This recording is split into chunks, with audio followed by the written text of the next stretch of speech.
China কাজ করছে এবং চায়না কমিউনিস্ট পার্টির নেতৃত্বে কি অগ্রগতি চায়নাতে হয়েছে তিনি আমাদের আমির সাহেব বলেছেন যে আপনি এবং আপনাদের প্রতিনিধি দল সফরের সময় নিশ্চয়ই সে দৃশ্য আপনারা দেখে এসেছেন।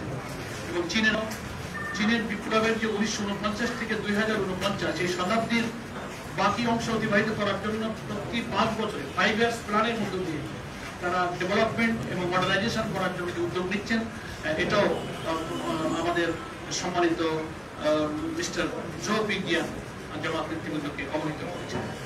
এবং তিনি এটা উল্লেখ করেছেন যে আন্তর্জাতিক পরিবেশে আমরা যৌথ পার্টনারশিপের ভিত্তিতে উন্নয়ন অগ্রগতি করতে চাই। অবকাঠামোগত উন্নয়ন, বিশ্ব নিরাপত্তা অর্থাৎ গ্লোবাল সিকিউরিটির প্রশ্নে গ্লোবাল ইনিশিয়েটিভের যে মহান একটা আদর্শ সেটা নিয়ে চায়না বিশ্ব রাজনীতিতে এগিয়ে যাচ্ছে। এবং তিনি বলছেন যে কোন দেশ শুধু আয়তনে বড় হলেই বড় হয়ে যায় না, বিশ্ব দরবারে বিশ্ব সভ্যতায় সকলেরই অধিকার এবং মর্যাদা সমান হওয়া উচিত। এবং গ্লোবাল গভর্নেন্স ইনিশিয়েটিভের যে একটা মহা উদ্যোগ চীন গ্রহণ করছে সে সম্পর্কে তিনি তুলে ধরেছেন। আঞ্চলিক ও বিশ্ব পরিবেশের বিবেচনায় বাংলাদেশ চায়না ভবিষ্যতে উল্লেখযোগ্য অগ্রগতি যৌথভাবে রাখবে এবং বাংলাদেশের সঙ্গে কিছু কৌশলগত স্ট্র্যাটেজিক ডায়ালগ ওনারা প্রয়োজন অনুভব করেন। পার্টি টু পার্টি জামাত ইসলাম এবং চায়না কমিউনিস্ট পার্টি এর একটা সুসম্পর্ক এবং মত বিনিময় এবং স্ট্র্যাটেজিক্যাল ডায়ালগ ওনারা অনুভব করেন। সম্মানিত আমির জামাত ওনাদেরকে ধন্যবাদ জানিয়েছেন এবং সরকারের সাথে সরকার G2G পার্টি টু পার্টি উভয় রিলেশনটা মেনটেন হয়ে চায়নায় ওনারা জানতে চেয়েছেন আগামী নির্বাচনে আপনারা অংশগ্রহণ করবেন তার কি প্রস্তুতি।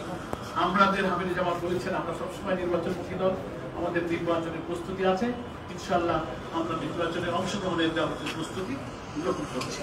মানবাধিকার প্রশ্নটা এসেছে আমাদের আমির জামাত বিশ্ব পরিস্থিতি, বিশ্বের মানবাধিকার যেখানে যেখানে লঙ্ঘিত হচ্ছে, ফিলিস্তিনের জনগণের প্রতি, গাজার মুসলমানদের প্রতি যে অত্যাচার হচ্ছে সেই মানবাধিকার লঙ্ঘনের কথা তিনি তুলে ধরেছেন।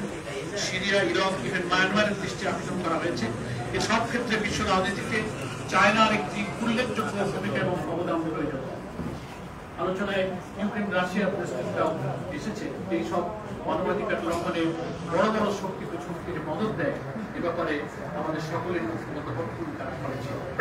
সম্মানিত সাংবাদিক বন্ধুগণ, এইসব আলাপ আলোচনা আমাদের মধ্যে উভয় দলের মধ্যে হয়েছে। আমি রিকোয়েস্ট করবো, I request His Excellency Mr. Joe Bigyan, please rebut some few words to journalists. Thank you. Good morning, everyone.